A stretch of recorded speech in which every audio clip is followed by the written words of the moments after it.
Chapter 1. In my younger and more vulnerable year, my father gave me a sound advice that I've been turning over my mind ever since. Whenever you feel like criticizing anyone, he told me, just remember that all the people on the heaven had to be admonished each way. He didn't say any more, but we all have been unusually communicating in a reserved way, and I understand it meant a great deal more than that. In consequence, I'm inclined to reserve judgment. I have it that open up very curious natures to me and also the victim and not a feel vegetable. The abnormal mind is quick to attach itself to this quality and appear a normal person. And so it came about that in college I was unjustly accused of being a politician because I appeared with the secret grace of wild unknown men. Most of the confidence is unsought. Frequently I feign sleep occupation or hostile library when I realize by some unmistakable sudden intimate revelation was covering the horizon. For intimate revelation, young men, or listed terms which they express them even usually them holistic, more obvious present. Pressure, reserving judgment in the matter infinite hope. I'm still a little afraid of missing something if I forgot that. As my father's novels suggested, and as the novels repeat, a sense of the fundamental distance is part of their unequality and birth. And in the boasting this why my talent, I come to the admission it has a limit. Conduct may found at a hard rock on the muscles, but at a certain point I don't care what's found done. When I came back from East last term, I felt that I wanted to wear in uniform and this sort of more intention forever. I wanted no more riotous excursion and previously glimpsed the human heart. Only Gatsby, and the man gives a name to the book, was exempt from my reaction. Gatsby, who represents everything which I have an unaffected score. If personality is unbroken series a successful gesture, then there's some gorgeous about him. Some hidden sensitivity promised life, as if he were delivered to one of those intricate machines that resist the earthquake 10,000 miles away. This person's nothing to do with that flabby impressionability, which is dignified under the name of the courier temperament, whose next door and a gift for hope, romantic readiness such I have never found in any other person, which is not likely I shall ever find again. No, Gatsby turned out all right at the end. It is what preyed on Gatsby, what flower dust following the vague dreams that temporarily closed at my interest in the above sorrow and short-winded unleashed man. My family being prominent, well-to-do people in Miss Miston City and 3 generations. The carolers are something of a clan, annual tradition that was descended dukes of Booklock. But the actual founder of my line is my grandfather's brother, who came here in 51, sent his son to supper world and started wholesale hard work business, and my father carries on today. I never saw this go, but I'm supposed to look like him, with special reference to the leather herb boil painting at Hans my father's office. I graduated from here in 1915, just over a century of my father, and a little later I participated in that related to turning migration known as Great War. I enjoyed the country race so solely that I came back restless. Instead of being the warm center of the war, the middle was nothing the regular edge of universe, so I decided to go east and London-bound business.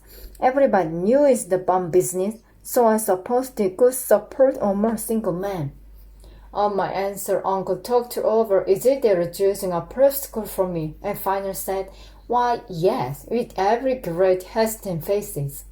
Father agreed to finance me for a year, and afterwards I came east permanently, I thought, in the spring of 22. The practical thing in the family in this city was warm season, and I just left the country wide lawns and front of tree. So when a young man to the office suggested we take a house together in the community town, it sounded like a great idea. He found the house, the weather-beaten cardboard bungalow in Indian mud, but the last minute from Orange, Washington, and I went to the country alone. I had a dog, at least I had him for a few days until I ran away. And the Finnish woman who made my bed and cooked breakfast, but a Finnish wisdom to serve other person. It was lonely for day yourself, and you one morning, some man more recently arrived than I stopped me on the road. How do you get to Westdale Village? He asked helpfully. I told him, and as I walked on, I was lonely no longer. I was Guy, a pathfinder, and a original settler. He casually conferred on me freedom neighborhood, and saw what the sunshine and great personally growing in the tree, just in some grow faster movie. I had a familiar conviction and life beginning over again with the summer. There was so much dream in one thing, and so much fine help the beat pulled out of the young breath-giving air. I bought a dozen volumes, some banking, credit, investment security, and stood my shelf in the red gold like new money, promising the one for shiny secret that only Mr. Morgan and Zenith knew. And I had a high intention of reading many books beside. I was rather little in college. 1 year I wrote series very solemn and obviously notorious for the new, and now is going to bring back all such things into my life and become again most limited of all specialists, the well-rounded man. This isn't just an epigram. Life is more successfully looked at from a single window after all. It was a matter of chance that I should rent the house in a strange community in North America. It was on that slender writer's line which extended south due eastern New York and where the line among other natural curiosity to unusual formation on the blend. 20 miles from a pair enormous egg, identical to control and separate only by a crusty bag, just into the domestic area of salt water in the Western Hemisphere, the great wet bar near the Long Island Sound. They are not perfect over, like the egg in the Columbus store. They are both crushed flat contact end, but their physical resemblance must be a source of perpetual wonder to the gold to fly overhead. To the vineyard, among interesting phenomena is that this similarity in every particular except shaping inside. I lived the West Egg, though less fashionable of the two, though this is a more superficial text with express bizarre, and neither seems to concentrate between them. My house is very tip of the egg, only 50 yards from the sun, and squeezed between two his places that rented for 12 or 15,000 season. The one on my right, the colossal fair Indian standard, it was a factory imitation some hotel the boat Normandy with a tower on side, specking under a scene view of ivy and a marvelous swimming pool, and more than 40 acres lawn and garden. It was Gatsby Mansion. Or rather, as I didn't know Mr. Gatsby, it was a mansion inhabited by a gentleman of that name. My own house was I saw, but it was small I saw, in a view overlook. So I view at the water, a partial view my restaurant, and then concerned the proximity and millionaire, all for $80 a month. Across the Causeway to Palace fastened with glitter along the water. And the history of summer really begins the evening I drove over there to live in Tom Nicannon. Days my second cousin to move, and known Tom and college, and just after war I spent 2 days with them in Chicago. Her husband, among various physical accomplishments, having more than powerful answered ever put for New Haven, and natural figure in a way, one of these men reached such an acute limit of excellence at 21 that everything afterwards savored anticlimax. His family was enormously wealthy, even the college fruit and money is a matter of approach. But now he left Chicago and come east in fashion that Leonard took care of Broadway, so instead he brought down a string of polo ponies. It was hard to realize a man in your own generation was else to do that. Why they came east, I don't know. They spent a year in France or New Curriculars and they repeat here and there unrestfully, where all people played polo and do this together. This was a permanent move, said Daisy over the telephone, but I didn't believe it. I had no sight in Daisy's heart, but I felt that Tom is drift on forever, seeking a little wistfully to dramatic turbulence some irrecoverable game. And so it happened on one windy evening I drove over to his day, to our friend, whom I skilled in their host more and never expected, a cheerful red ride. Georgian colonial mansion overlooking the bay. The lawn skirted the beach and ran toward the front door for a quarter of a mile, jumping over sundials, a brick wall, burning garden. Finally, when I reached the house, dripping on the side, the grapevine, no, meant to myself, the front was broken by a line of French window, glowing now with reflected golden light opened the one windy afternoon, and Tom Buchanan in riding clothes standing with his legs apart on the front porch. He is changed since in New Haven years. Now he's a sturdy, straw-haired man of Surrey, with a leather-hurt mouth to supercilious manner. Two shining arrogance established luminous over his face and giving him the appearance of his lean graceful forehead. Not even the effeminate swags in riding clothes could hide the enormous power of that body. He seemed to feel those glistening boots until she trained the top racing, and you can see great pack of muscle shifting in a shoulder mold under his thin coat.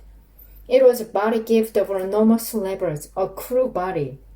His biggest voice, a gruff, husky tenor, added to the impression of freshness it conveyed.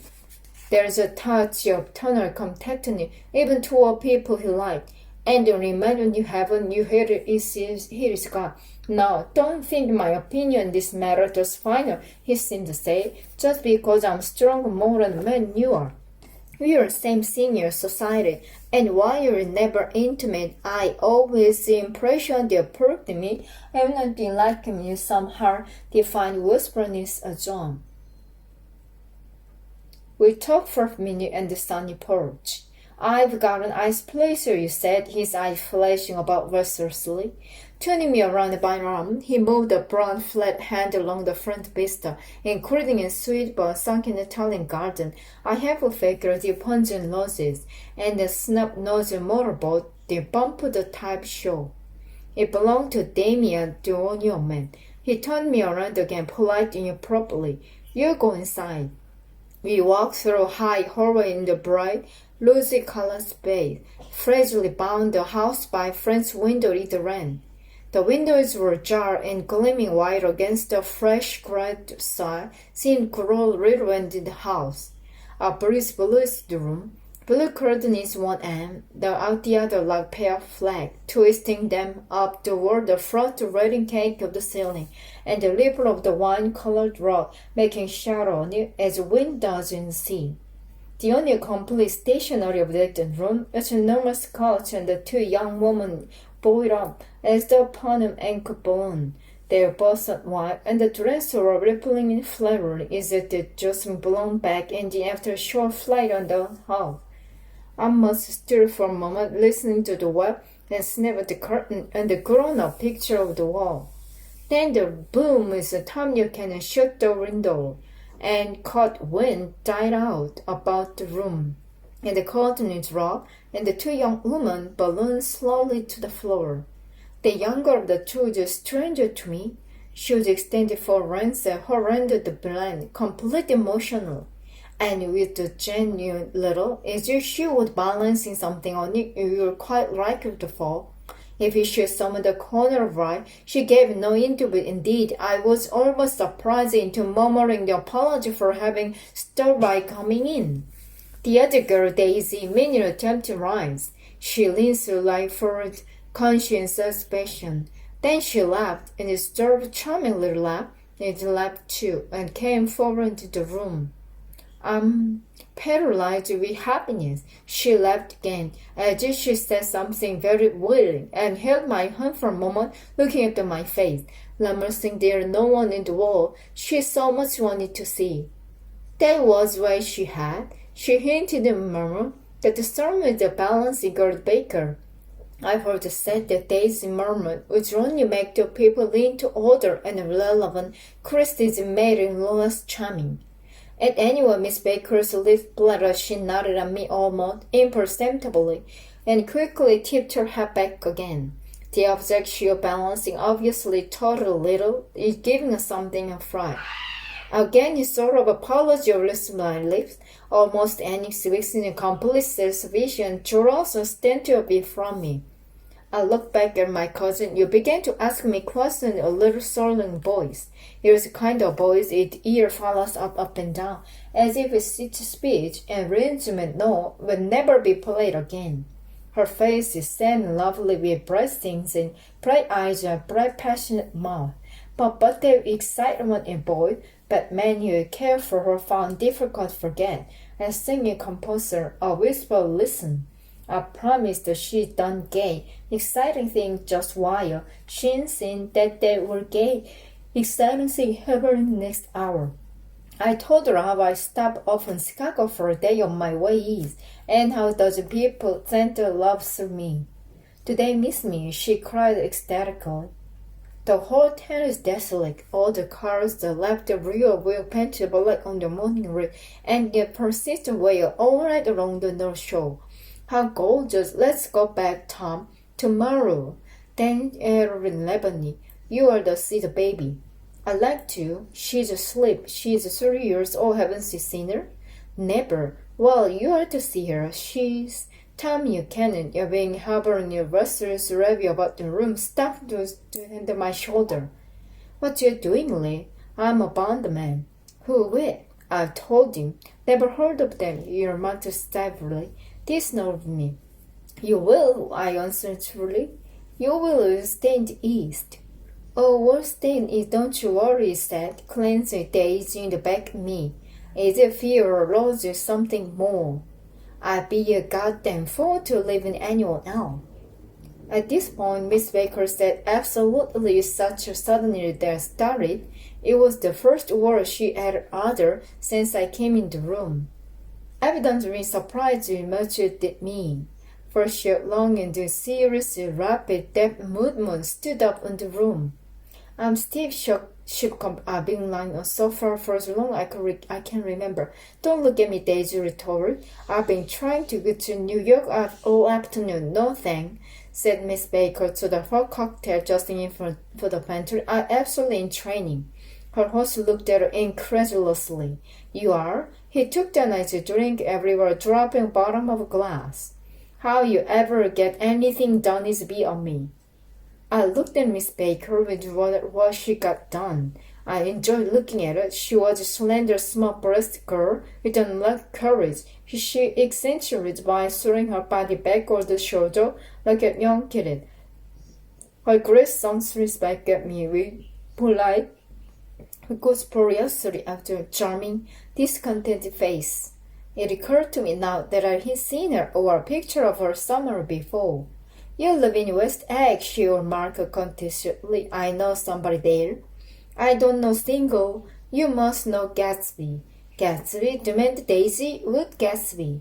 Before I could reply, he was my neighbor. Dinner is now. Watching your tense arm in part of it night in the mind, Tom Buchanan compared me to the room, as though he were moving checkered another square.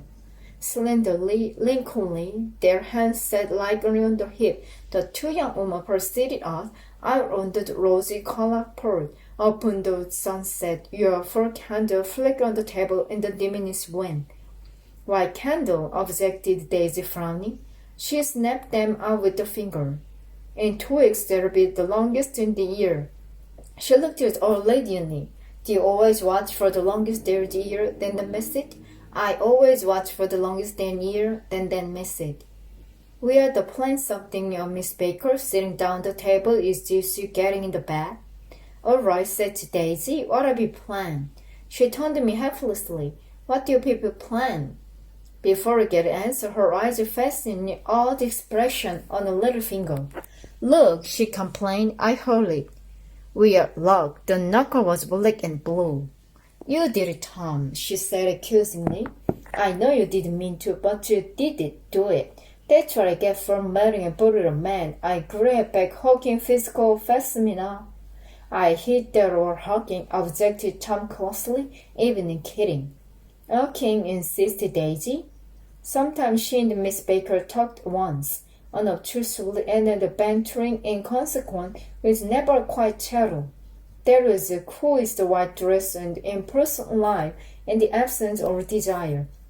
They were here, and except Tom and me, it can only a polite, pleasant effort to entertain or be entertained.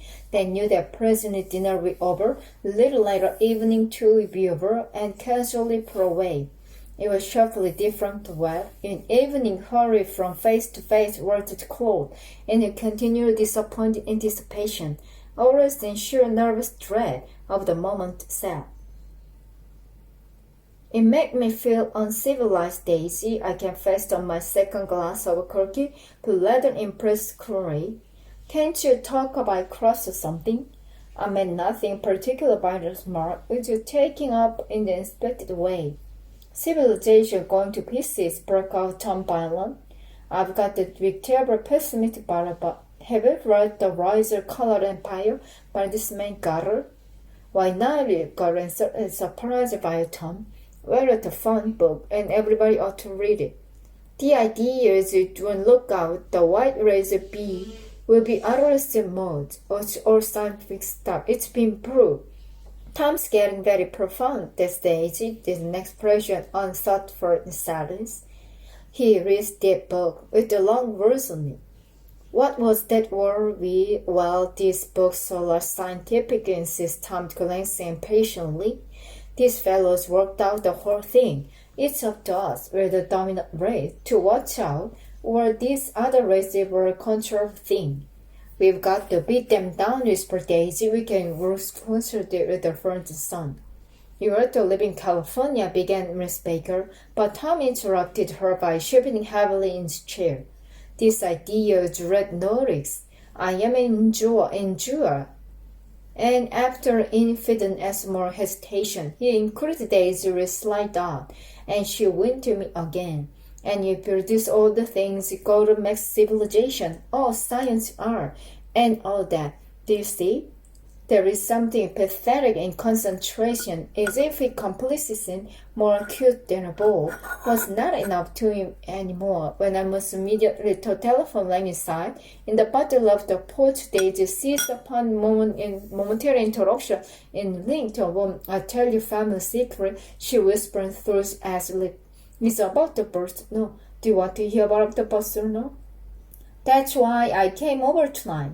Well, he wasn't always butler. She used to be silver polisher. Some people in New York that is silver service 200 people. He'd be policy morning till night, until finally it began to reflect snow. Things went from bad to worse, suggested Miss Baker. Yeah, things went bad to worse, until finally he had to give up his position. For a moment the last sunshine fell with romantic affection upon her glowing face. Her voice compelled me forward breathless. I listened. Then the glow faded. Each life the discerning heart wriggling like children leaving a prison street does. The butler came back and murmured something close to Tom's ear. Whereupon from Pusbaker's chair went toward the inside. As if it's some cooking something dinner. This is a ring for it again. Her voice glowing and singing. I love to see you at my table, Nick. You remind me of a law, an absolute law, doesn't he? She turned to Miss Baker for confirmation. An absolute law? This was untrue. I'm not even familiar like role. She was only extemporizing the string one floor from him. As if her heart was trying to come out to you, concealed one of those breathless fringing words. Then suddenly she threw the napkin table and excused her and went into the house. Miss Baker and I exchanged a short glance, turned to devoid meaning. I was about to speak when she sat up a little and said, "Shh," in a warning voice. A subdued, impatient murmur of the honorable room beyond, in speaker ring for run and shame, trying to hear. The murmur trembled, the birds or coherence sank down, mounted excitedly, and ceased altogether. "This Mr. Gatsby you spoke of, my neighbor," I began. "Don't talk. I want to hear what happened. Is something happening?" I queried silently. "You mean to say you don't know?" said Miss Baker, honestly surprised. "I thought everybody knew." "I don't." "Why?" she said hesitantly. "Tom's got some woman in New York." "Got some woman?" I repeated blankly. Miss Baker nodded. "She might have decence not to telephone him at dinner time, don't you think?" Almost before I grasped the meaning, there was a flutter of the dress and the crunch of leather boot, and Tom and Daisy back at the table. It couldn't be helped. That's Daisy tailgating. She sat down, glanced searchingly at Miss Baker, then at me, and continued. I looked outdoor from it, and it's very romantic outdoor. It's a bird on the run that I think must be a nightingale come over on the or what's the rhyme? He's singing away, her voice sang. It's romantic, isn't it, Tom? Very romantic, he said. It whispered to me. If till 11 after dinner, I want to take it down to the stable. The telephone rang inside startlingly, and Didi shook her head, deciphered Tom's subject to the stable. In fact, all subject vanished into her.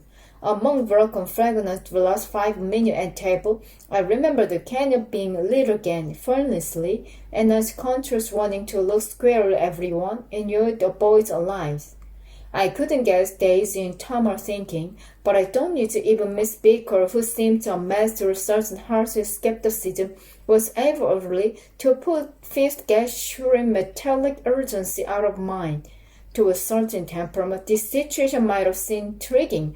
I would instinct to telephone immediately for the police. The horses neither say, we are not mentioned again.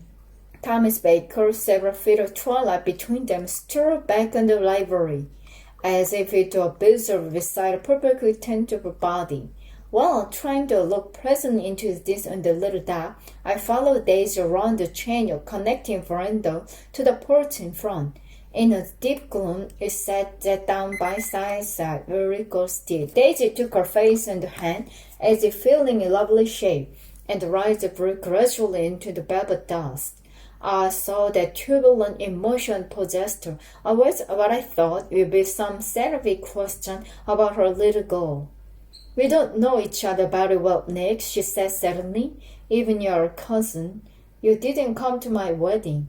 I wasn't back for the war, that's true. She hesitated. Well, I very bad time, Nick, and I'm pretty cynical about this thing. Evidently, she listened to me.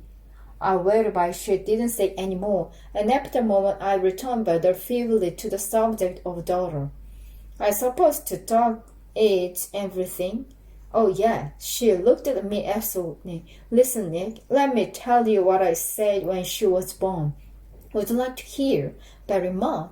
It'll show you how much I feel about things. Well, she was less than an hour older than Tom was, God knows well. I woke up out of the ether and every been feeling, and asked to know right away if you're a boy or girl. She told me it was a girl, so I turned my head away wet. All right, I said. I'm glad it's a girl. I hope she'll be a fool. That's the best girl in can be in the world, a beautiful little fool. You see, I think the terrible anyhow, she went on this convinced way. Everybody thinks so, the most advanced people, and I know. I've been everywhere, and seen everything, endeavored, and done everything in a flash round in a defined way, rather like Tom. And she left the swing school. Sophisticated, God, I'm so sophisticated. The instinct voice broke up. She seemed to compel my attention, my belief. I felt the basic insincerity of what she said. It may be easy, as though the whole evening had been a trick of some sort of exactor, contributed emotion from me. I waited, and sure enough, in a moment she looked at me with absolutely smoke-like lovely face, as if she was sorry membership in a rather distinguished secret society to a scene tumble on. Inside, the crimson room bloomed into line. Thomas Baker sat on the long couch, and she read aloud to me Saturday evening post. You know memorized, and reflected in the soothing tune. The lamplight, right on his boots, dulled in autumn new yellow over here, clung to her long people as she turned the page with flat slender monster in her arm. When you came in, she held silent for a moment with a lipped hand. To be continued, she said, tossing magazine on the table, and a very next tissue. Her body served itself with less movement never made. She stood up. 10 o'clock, she remarked, apparently finding time on ceiling. Time for the good girl to the bed. Jordan going to the playing tournament tomorrow, explained Daisy, over Westchester. Oh, you're Jordan Baker. I knew now your face was familiar. Its pleasing contagious expression looked out on me for many little grab your picture of the moonlight, Asheville, and hot spring, and Palm Beach. I done stories too. I could call unpleasant story. What it was, I forgot long ago. Good night, she said softly. Wake me early, don't you? If you get up. I will. Good night, Mr. Carey. See you in noon.